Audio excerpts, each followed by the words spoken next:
জুলাই অভ্যুত্থানের সময় বিএনপি বলে কোনো কথা ছিল না, জামাত বলে কোনো কথা ছিল না, এনসিপি তো জন্মই হয় নাই, আমরা অন্যান্য দল, কোনো দলের পরিচয়ে আমরা এই অভ্যুত্থানে আন্দোলনে অংশগ্রহণ করি নাই।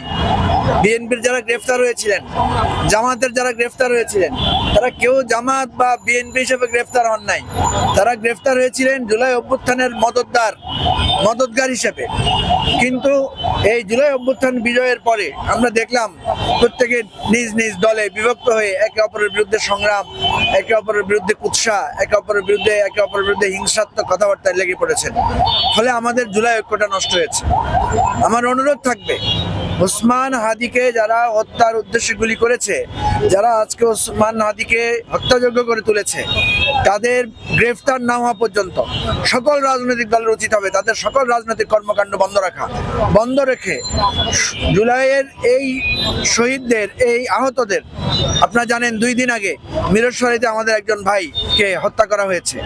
তাহলে এই হত্যাকাণ্ড এবং আঘাতের প্রতিবাদে বিচার এবং গ্রেফতার না হওয়া পর্যন্ত সকল রাজনৈতিক দলের উচিত হবে তাদের কার্যক্রম স্থগিত করা, নির্বাচনী কার্যক্রম স্থগিত করা। আমাদেরকে সবাই পরামর্শ দিচ্ছে, আপনারা একা চলবেন না, আপনারা অপরিচিত মানুষের সাথে সতর্ক থাকবেন। কি আশ্চর্য, নির্বাচন শুরু হয়েছে, আমরা যেখানে মানুষের কাছে ভোট চাইবো সেখানে আমাদেরকে বলা হচ্ছে আমরা যাতে একা একা না ঘুরি, আমরা যাতে লোকজনের সাথে কথা বলতে সাবধানে বলি, তাহলে আমরা নির্বাচন কিভাবে করব? সুতরাং আমরা মনে করি নির্বাচনকে ভণ্ডুল করার জন্য এই যে অপচেষ্টা, এটাকে সবাই মিলে প্রতিহত করতে হবে, না হলে সামনে আরো দুঃসময় আমাদের অপেক্ষা করছে।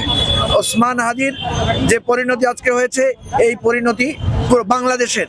সুতরাং ওসমান হাদির চিকিৎসার জন্য এই রাষ্ট্রের সর্বোচ্চ এফোর্ট দেওয়া দরকার।